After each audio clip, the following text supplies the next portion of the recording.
Selamat malam para netizen dimanapun kita berada. Salam inspirasi bagi kita semua. Ini menarik ya, perseteruan antara Rismond ya dengan Roy Suryo hari ini sudah menemukan titik temu begitu. Saking begitu kan ya, saking Rismond ini tidak punya data lagi ya, tidak punya kehabisan materi begitu kan. Sampai-sampai Roy Suryo waktu menjabat sebagai menteri ya Kemenpora pada waktu itu diungkap begitu kan, diungkit-ungkit lagi begitu. Ada apa? Padahal apa yang disampaikan oleh Roy Suryo ya sudah jelas di situ. Bagaimana cabutan laporannya, bagaimana cerita-cerita sebenarnya sesuai dengan undang-undangnya. Malah Rismond akan mempertanyakan. Oh, ini kameranya dibawa pulang, sprembetnya, semua fasilitas dibawa pulang ke rumahnya. Ini kalau kehabisan akal seperti itu begitu. Coba kita dulu tonton apa yang disampaikan oleh Roy Suryo. Tapi menarik. Ya menarik, 5 langkah dari Roy Suryo begitu kan ya, 100 kali sudah menang dibandingkan dengan ya Rismond begitu kan. Rismond sudah tidak berkutik hari ini. 1 minggu nongol, 1 minggu menghilang, 1 minggu kabur. Udah, Rismond. Coba kita tonton apa yang disampaikan oleh Roy Suryo ya. Secara khusus tidak akan bahas soal ijazah atau soal Jokowi. Ya, loh, kenapa? Saya akan bahas hal yang menyebalkan. Kenapa menyebalkan? Nah, ini menyebalkan ini. Zombie. Zombie hidup lagi. Menyebalkan tapi juga menyenangkan. Kenapa menyenangkan? Nah, sekarang rakyat Indonesia akan bisa melihat kepicikannya dia. Picik. Ya, sudah doktornya palsu, ya, dokter Eng. Asiolan, Sianipar, Eng, ya. Picik, nggak baca. Baru-baru ini, ya, barusan aja, ya, ketika saya tapping ini, mungkin baru sekitar beberapa menit yang lalu, dia upload sebuah video yang itu tidak dari Bali G, nama akunnya Mas Bali G, tapi dia sudah ada di Jakarta. Kenapa saya bisa pastikan dia ada di Jakarta? Ya, kemarin dia sebenarnya tertangkap kamera, ya, ada orang lihat di Kuningan di Jakarta, dan itu persis sama. Saya kan beberapa waktu yang lalu juga cerita ke teman-teman. Itu si Omon itu nggak di Bali G tapi di Kuningan, ya, bohong misalnya itu, bohong itu kalau bilang Bali G itu nggak mau datang ke acara bersuara tidak, dia itu pengecut, tahu. Artinya kan kabur begitu kan. Secara tidak langsung ini kan kabur ya, si Rismond ini begitu kan ya, tidak mau datang di acara-acara sekarang. Banyak yang menghilang, konten-kontennya 1 minggu muncul, 2 minggu muncul, ya karena kehabisan materi.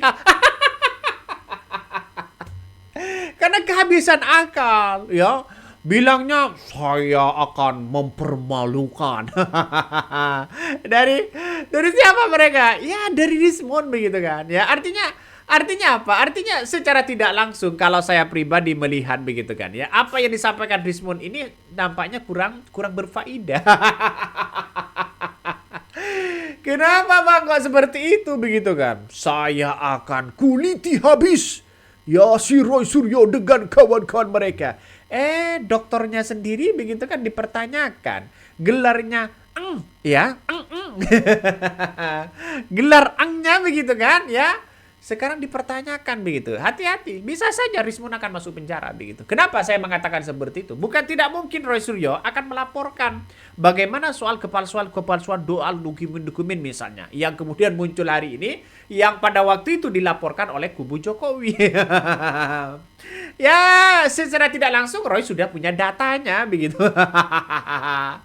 Coba kita tonton apa yang disampaikan oleh Rismond ya. Yang panas ya.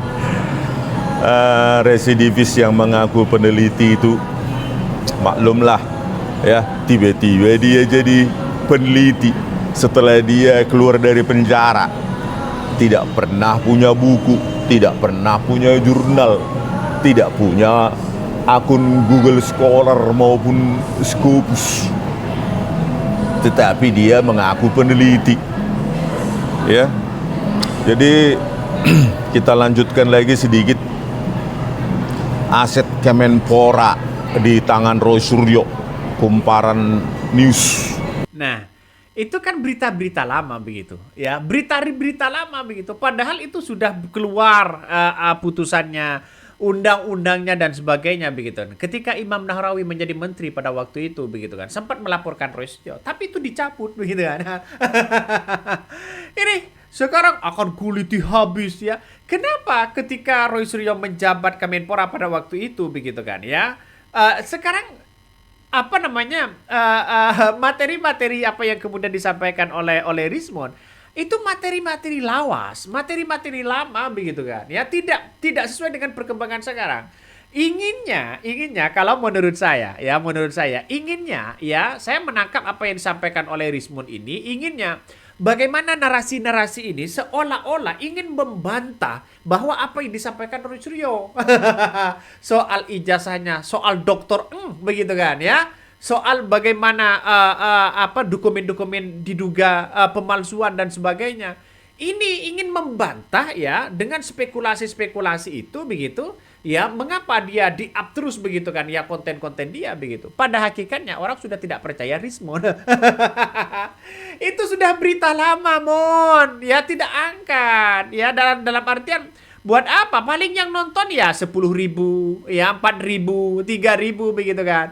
Karena sudah tidak begitu viral, tidak relevan dengan konteksnya sekarang begitu kan. Artinya secara tidak langsung bahwa apa yang dipertontonkan hari ini begitu kan ya sudah jauh begitu dari zamannya begitu ya. Bisa saja ya Rismon ini ya pemikiran-pemikiran yang ya ketinggalan lah.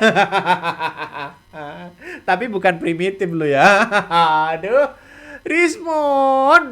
Semua orang sudah mengakui begitu kan ya, tidak bisa dibantah lagi dengan apa yang kemudian diucapkan oleh Roy Suryo kepada Rismon. Artinya apa? Artinya Rismon ini tidak berkutik begitu. Coba kita tonton lagi apa yang disampaikan oleh Roy Suryo. Oh nggak, Mon, kamu tuh pengecut ya, diundang nggak mau datang, nggak bisa datang, taunya ngumpet, lalu menyelesaikan buku aja malu kita. Kalau kita sebagai peneliti malu nerima buku pesanan kayak gitu tuh, buku pesan. Seorang peneliti kok tidak independen, seorang peneliti kok kemudian bukunya tuh harus konsultasi, covernya kayak apa, kalah picik banget ya, dungu. Kalau kata Rocky Gerung ya, kamu itu dungu, Mon ya, mau-maunya ya bikin buku tapi perintah-perintah harus pakai kayak dosen pembimbing gitu ya, kayak sama Pak Kas muncul bolak-balik. Itu apa yang disampaikan Roy Suryo begitu kan ya. Kenapa dia menulis buku tidak independen begitu? Masih banyak kekeliruan-kekeliruan yang ada. Kesalahan fatal dari seorang Rismon itu adalah mengeluarkan buku ya, bahkan mengatakan bahwa ijazah Jokowi itu adalah palsu begitu. Dan ini tidak bisa ditarik lagi begitu dengan omongannya.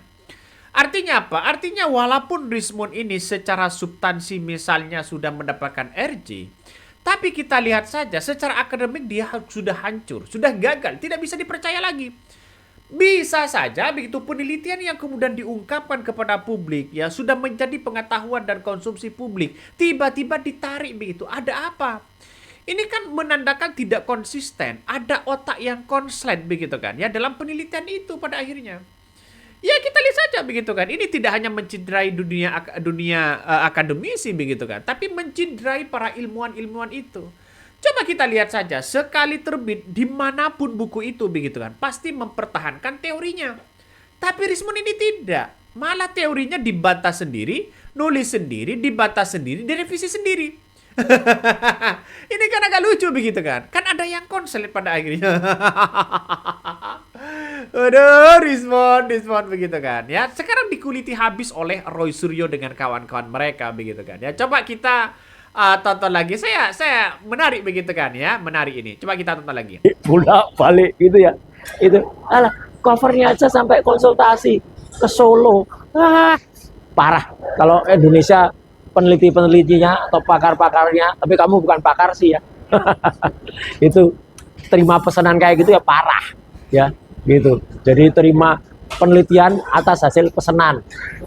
Hasilnya sudah ditentukan, harus asli, harus cap di atas lintasan, harus anu.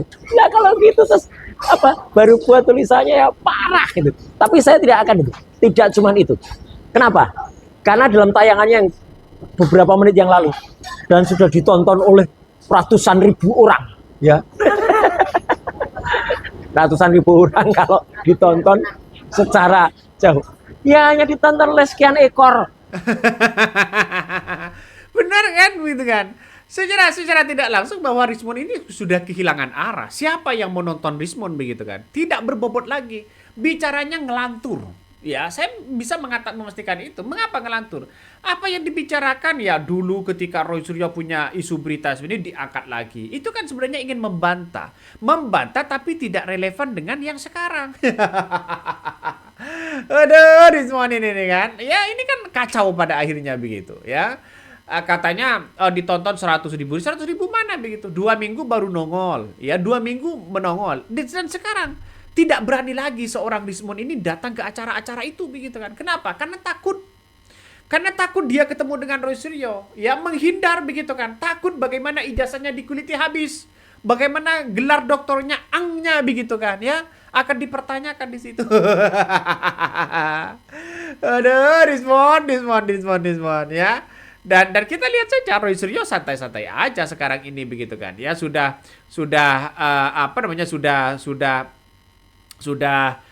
memperlihatkan semuanya begitu kan. Ya, salah satu yang kemudian diungkap oleh Roy Suryo dengan kawan-kawan mereka begitu kan ya, bahwa salah satunya P21 itu boncos ya, dan sekarang kita buktikan bahwa apakah Rismond ini nanti kalau P21 itu muncul, apakah Rismond itu akan ditarik kembali begitu kan ya. Ini coba kita dengarkan apa yang disampaikan oleh Rusyo. PDT G 2019 PN Jaksel dalam perkara apa? Jadi jangan hanya baca berita-berita online ya, berita online aja kemarin parah, sudah mainstream itu yang katanya sudah P21 mana buktinya, nggak ada. Makanya dengarkan juga, makanya kemarin saya, Mas Refli, Mas Gafur sampai dengan Pak Ugro itu mendengarkan sampai ke rekaman suaranya dari Kombes Iman Imanuddin, dan ternyata tidak ada kata-kata P21 atau juga lengkap ya sampai dengan saat ini, karena konferensinya waktu itu bukan untuk P21. Oke, kembali ke topik. Jadi inti dari Pengadilan Negeri Jakarta Selatan apa? Nih, baca nih. Penetapan ya Pengadilan Negeri Jakarta Selatan antara orang namanya Imam Nahrawi. Ini adalah Menteri Pemuda Olahraga ke-12 pengganti saya ya, melawan saya. Dan apa? Dia Imam Nahrawi yang sempat kemudian menyetujui ada surat-surat yang katanya ada 3.000 sekian barang yang belum dikembalikan. Nih, mencabut gugatan. Artinya isu atau hoax barang-barang itu tidak ada. Jadi apa? Dia mencabut gugatan. Karena kalau dia gugat, kalah. Itu benar-benar hanya isu yang kemudian dibangun secara jahat sekali oleh oknum-oknum, saya bilang oknum di kementerian ya. Dan oknum-oknum itulah yang akhirnya bersama dengan dia ya, yang mencabut gugatan, setahun atau 2 tahun kemudian apa? Kena KPK gara-gara dana ya. Dan dia apa yang disampaikan Rismond begitu kan ya. Ternyata yang melaporkan Roy Suryo dan kemudian mencabut laporannya itu begitu, Imam Nahrawi kena KPK. Aduh, itulah makanya bermasalah begitu kan ya, bermasalah kalau sudah ditangkap KPK, sudah marwahnya sudah turun begitu kan. Siapa yang mau melirik begitu? Aduh. Ya sebentar lagi siapa yang akan menyusul begitu kan ya. Tunggu saja. Ya Rismond ini kan masih dibiarkan begitu. Tapi kita lihat saja sewaktu-waktu ya bisa saja nanti bukunya dipermasalahkan. Kan kabarnya kemarin ya bukunya itu sudah dilaporkan begitu kan ya ke Polda begitu, soal bagaimana buku-buku dianggap pemalsuan dan sebagainya begitu. Dugaannya adalah bahwa ada orang yang sudah memesan begitu, sudah bayar, buku-bukunya isinya di situ ditarik begitu kan ya. Uangnya kemana? Ya itu yang dipertanyakan, yang dilaporkan begitu. Tunggu saja nanti satu persatu akan diproses itu. Para termal itu. Aduh, ngeri-ngeri sedap bos ya, ngeri-ngeri sedap. Jadi Roy Suryo ini kan sudah saya katakan sejak awal bahwa Roy Suryo ini sudah menang berapa langkah, sudah 1000 langkah begitu kan ya. Sudah menang begitu kan. Diibaratkan ya kubu Jokowi ini melangkah, Roy Suryo ini sudah berlari begitu kan, sudah lari. Artinya jauh sudah begitu ya, sudah relevan dengan undang-undang yang sekarang begitu kan. Ini kan hanya menjadi candaan bagi mereka begitu. Coba kita tonton lagi. Karena itu, ya ini penjara karena korupsi. Kalau saya kan lain. Saya itu sama Pak Edi Mulyadi, yaitu dibidik dalam kasus stupa, dan itu nanti akan ada penjelasannya, akan ada clearance-nya. Ya clear, ini udah jelas tuh, sudah. Jadi dia si Imam Nahrawi itu sudah, saya bacakan ya penetapannya, mengabulkan permohonan penggugat untuk mencabut perkara nomor 411. Jadi Imam Nahrawi itu sudah nyabut gugatan soal barang-barang Kemenpora. Ya, jelas banget karena menimbang bersurat tentang 9 Mei didukung agar perkara gugatan pencabutan diajukan sebelum tergugat. Menimbang bahwa pencabutan gugatan dilakukan tergugat, biaya yang timbul dilakukan kepada penggugat. Jadi perkara sudah selesai dengan penggugat mencabut gugatannya. Yang gugat Imam Nahrawi, yang kemudian tergugat saya dicabut gugatannya, berarti selesai. Imam bayar perkaranya. Tuh, paham nggak kamu, Mon? Kasus-kasus kayak gini. Aduh, kamu picik banget. Ini udah selesai kasusnya. Ya, memang kasus ini kemudian, nah kalau ini cuma materai, lah, nggak apa-apa, nggak perlu. Materai juga nggak perlu disebutkan. Materainya hijau atau merah. Emangnya ijazahnya Jokowi? Materainya hijau atau merah? Ini nggak perlu. Jadi menetapkan, memerintahkan kepaniteraan untuk kemudian mencatat dan mencoret dalam register perkara. Perkaranya sudah dihapus, kemudian menghukum penggugat. Jadi yang dihukum siapa? Penggugat. Ya, penggugatnya siapa? Imam Nahrawi. Sudah dihukum. Habis itu dia kena kasus. Ya, saya tidak memanfaatkan momen dia kena kasus itu untuk kemudian mengkick balik, enggak. Saya cukup toleran, saya tahu diri, kasihan. Ya, dan alhamdulillah ya. Benar nih, alhamdulillah. Imam Nahrawi sudah bebas sekarang dalam kasus KPK-nya, ya. Dan Kementerian Pemuda dan Olahraga itu sudah sering mengadakan sekarang kumpul, dan terakhir ketika serah terima jabatan kemarin, menteri sebelumnya yaitu Mas Dito itu memberikan kepada Pak Erick Thohir yang sekarang. Bahkan guyonannya Mas Dito itu ada saya di situ. Ada kemudian menteri-menteri pemuda sebelumnya, Imam Nahrawi nggak datang ya. Itu Mas Dito mengatakan, Pak Erick aman kan ijazahnya? Ada Pak Roy Suryo saya ini. Jadi jelas banget itu tren, itu jadi awareness soal ijazah itu. Nah, itulah ya apa yang disampaikan oleh dari Roy Suryo. Rismon kan tidak paham itu. Inilah yang diungkit sekarang oleh Rismon. Tidak punya datanya, hanya muncul spekulasi begitu kan. Hanya mendengarkan dari media-media yang lama begitu kan. Sudah berapa tahun itu? 7 tahun yang lalu. Berita lama diambil lagi. Karena apa? Karena kehabisan konten. Kehabisan tidak membaca dengan situasi dan kondisi relevan dengan sekarang. Masa peneliti tidak update? Update dong dikit, upgrade dong otaknya begitu kan. Ya, inginnya itu saya sudah melihat, ingin membantah apa yang disampaikan Roy Suryo ya. Tapi ya seorang Rismon tidak bisa begitu kan ya. Karena kita lihat saja, oh ini processing ya, akan kuliti, akan panik di sini. Wah, maksudnya gimana itu? Aduh, Rismon ya. Inilah kalau tidak update ya, sangat disayangkan memang. Ya, sangat disayangkan. Kenapa mengatakan seperti itu? Karena apa yang kita dibicarakan dibicarakan hari ini begitu kan ya, soal bagaimana ijazah itu. Dan Rismon sudah mulai ketar-ketir dan panik ketika Roy Suryo mengungkapkan bagaimana doktor gelarnya begitu kan ya. Dan keahliannya dipertanyakan begitu. Ya, Rismon pernah nggak punya sertifikat ahli begitu. Kan itu dipertanyakan. Jadi artinya apa? Artinya bukan tidak mungkin Rismon ini akan semakin hari akan semakin menghindar dalam hal-hal seperti ini. Yang penting dirinya aman.